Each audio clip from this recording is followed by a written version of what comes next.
चाहे बनिए हो, ब्राह्मण हो, सिख हो, मुस्लिम हो, ईसाई हो। आप ये मत सोचो कि बारिश सिर्फ हमारी है, ये आपकी भी है। अगर प्रकृति नहीं बचेगी तो आपका जीवन भी नहीं बचने वाला है।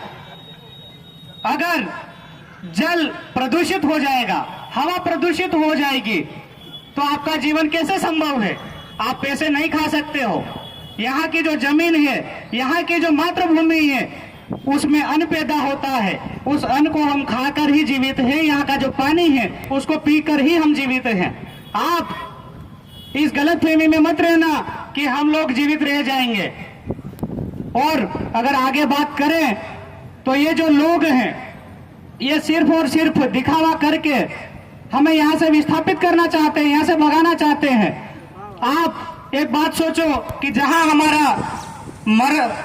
कई हमारे बड़े बुजुर्ग शांत हो गए, कई हमारे माता बहनें शांत हो गई, कई हमारे भाई बहनें शांत हुए हैं, गांव के गांव में हमारी यादें हैं। अगर उन गांवों को विस्थापित करेंगे तो आप सोचो कि हम रहेंगे कैसे, कहां जाएंगे, हमारी हालत क्या रहेगी? ये विचारणीय प्रश्न है। आज हम लोग सभी कहते हैं कि विकासशील जमाना है। विकासशील उनके लिए है जो पैसों पे सोते हैं। हमारे लिए तो सिर्फ मातृभूमि है, जमीन है, ये सब कुछ है।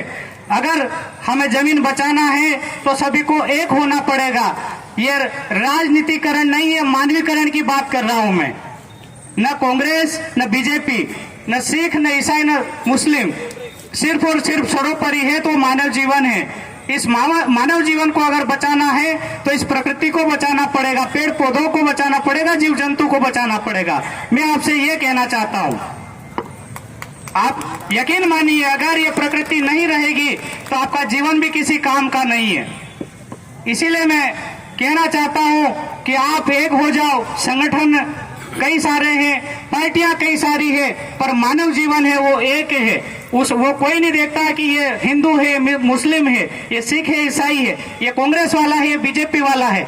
मानव जीवन वो सर्वोपरि है और मानव जीवन को बचाना है तो सब एक हो जाओ। यहाँ पर जो फैक्ट्रियां लगने वाली है, यहाँ जो डैम बनने वाले हैं, उसको रोको। अगर वो रुकेगा तो हमारा जीवन रुकेगा, नहीं तो हम लोग पलायन होने के लिए बेबस होंगे, यहाँ से गांव छोड़ने के लिए बेबस होंगे। आत्म स्वाभिमान की इस लड़ाई में हम सबको एक होना पड़ेगा। अगर आपको अपने आप को बचाना है, अपने परिवार को बचाना है, तो सभी को एक होने की आवश्यकता है। अपने आत्म स्वाभिमान को बचाना है तो हमें एक होने की आवश्यकता है। मैं ये कहना चाहता हूँ।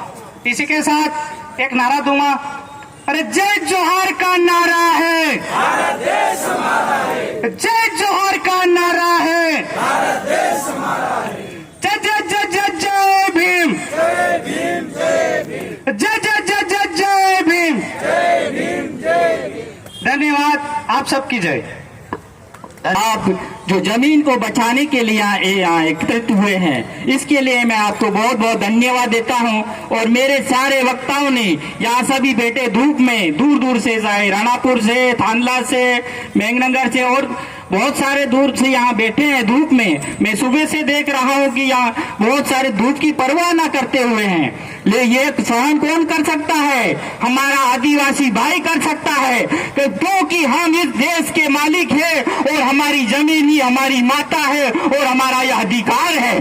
सभी भाइयों से निवेदन करता हूँ कि घर घर जाके कह दो कि जमीन हमारी रहेगी और हम ही उसके मालिक है। कि मैं रूपागेड़ा से नीलाम करता हूँ और वहाँ की जमीन भी मैं सुना है, हमारे कमल सिंह रावत जी ने बताया कि वहाँ की जमीन भी नीलाम हो चुकी है, लेकिन अभी तक हमारे रूपाखेड़े भाई सब सोए हुए हैं। बहुत सारे आए हुए हैं, लेकिन उनको भी धन्यवाद देता हूँ कि हमारा काका बाबा को भी सुनाओ कि वो जो जाग जाओ। कहीं ऐसा ना हो कि हम कहाँ जाके बचेंगे, कहाँ अपन खेती उगाएंगे। तो देखना दोस्तों, ये सभी मेरे को 2 शब्द बोलने का मौका मिला है, लेकिन मैं अच्छा वक्ता नहीं नहीं हूँ, फिर भी मैं यही शब्द कहना चाहता हूँ कि हमारी हक रहेगा जमीन के लिए, हम आपके साथ रहेंगे। जो भी हमारे कार्यकर्ता हैं उनका हम हमेशा सारे दिल से धन्यवाद देंगे।